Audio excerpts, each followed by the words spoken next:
اب اللہ فرماتے ہیں واللہ جعل لکم من انفسکم ازواجا، اللہ نے تمہاری جنس میں سے جوڑے بنائے ہیں، کیونکہ اگر ہم جنس نہ ہوں تو پھر ایک دوسرے کے ساتھ تعلق اور محبت بھی پیدا نہیں ہوتی، یعنی مرد انسان ہو اور عورت جن ہو، وہ تعلق پیدا ہو ہی نہیں سکتا، تو اس لیے اللہ نے تمہاری جنس پر جوڑے بنائے ہیں۔ واللہ جعل لکم من انفسکم ازواجا وجعل لکم من ازواجکم، اور پھر تمہاری بیویوں سے تمہارے لیے بیٹے بنائے ہیں، پوتے بنائے ہیں، بنین و حفدہ، حفدہ کہتے ہیں پوتوں کو۔ اچھا آپ دیکھیں نا کہ حالانکہ اولاد یا پوتے جو ہے وہ دونوں سے ہیں نا، لیکن نسبت بیوی کی طرف ہے۔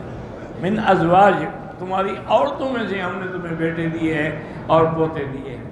مقصد یہ ہے کہ چونکہ سارا نظام عورت ہی برداشت کرتی ہے نا، کہ وہ حمل میں تکلیف کرتی ہے، برداشت کرتی ہے، پھر ولادت کے وقت میں موت کے مرحلے سے گزرتی ہے، پھر سن رضاعت میں محنت کرتی ہے، تو یہ سارا مراحل عورت، اس لیے اللہ نے یہاں بھی عورت کے لیے نسبت کی، وجعل من ازواجکم۔ اسی طرح ایک آدمی کے بارے میں آتا ہے کہ وہ یمن سے آیا، اس زمانے میں کہاں تھی سواریاں اور کہاں انتظام تھے، بوڑھی ماں تھی، اس نے کہا بیٹا مجھے حج کرواؤ، تو اس نے اپنی ماں کو کندھے پہ اٹھایا اور یمن سے چلا، پیدل چلتے چلتے چلتے مکے میں پہنچا، طواف کرایا، صفا مروہ دوڑائی، پھر منا گیا، مزدلفہ گیا، عرفات گیا، واپس آیا، سب ماں کندھے پہ۔ اب جب طواف زیارت کرنے کے لیے آیا تو بعض روایات میں ہے کہ حضرت حسن بصری بیٹھے ہوئے تھے، کسی نے اس کو بتایا تو وہ بڑا خوش ہو کے ان کی خدمت میں آیا اور ان کو ملا اور کہا کہ حضرت میں نے الحمدللہ اپنی ماں کو یمن سے اٹھایا ہے کندھے پہ، اور اسی طرح میں نے اس کو حج میں اور تمام مناسک میں مشاعر میں بھی کندھے پہ اٹھایا ہے، تو کیا میں نے اپنی ماں کا حق ادا کر دیا کہ نہیں کر دیا؟ تو حضرت حسن بصری رحمۃ اللہ علیہ فرمایا اللہ کے بندے، تمہاری ماں پر جو ولادت کے وقت میں تکلیف کا ایک منظر ہوتا ہے، تم تو اس گھڑی کا حق بھی ادا نہیں کر سکتے، تم ساری زندگی کا حق ادا کر رہے ہو، کہاں ادا کر سکتے؟ اس کے لیے وہ جو موت اور حیات ہوتی ہے، اسی لیے کہتے ہیں نا اللہ عالم زچہ بچہ کوئی بچتا ہے، بعض اوقات ایسا بھی ہوتا ہے کہ جی بچہ بچ سکتا ہے ماں نہیں بچ سکتی،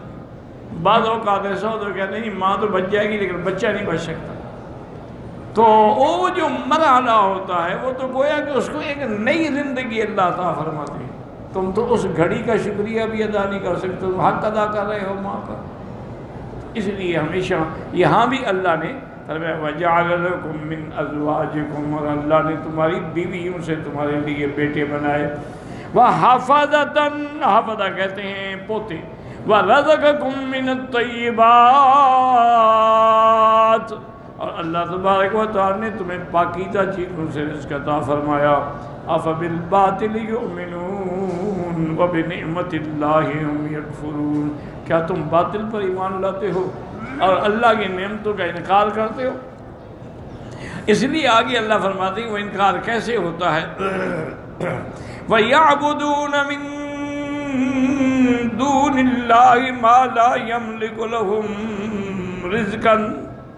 رِزْقًا مِّنَ السَّمَاوَاتِ وَالْأَرْضِ شَيْئًا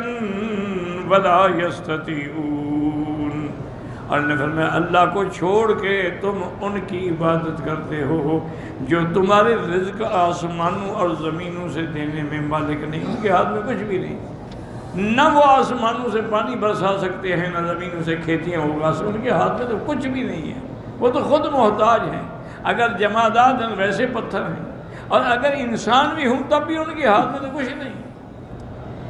وَلَا يَسْتَطِيعُونَ، ان کے ذریعے ان کے ہاتھ میں کوئی چیز بھی نہیں اور نہ کوئی طاقت رکھتے ہیں پانی اتارنے کی یا تمہارے لیے رزق مہیا کرنے کی۔ فَلَا تَضْرِبُوا لِلَّهِ الْأَمْثَالَ،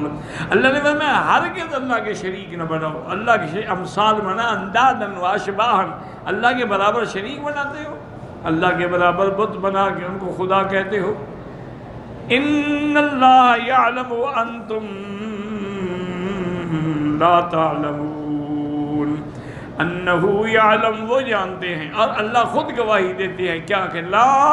الہ الا ہو، کوئی معبود برحق نہیں مگر اللہ،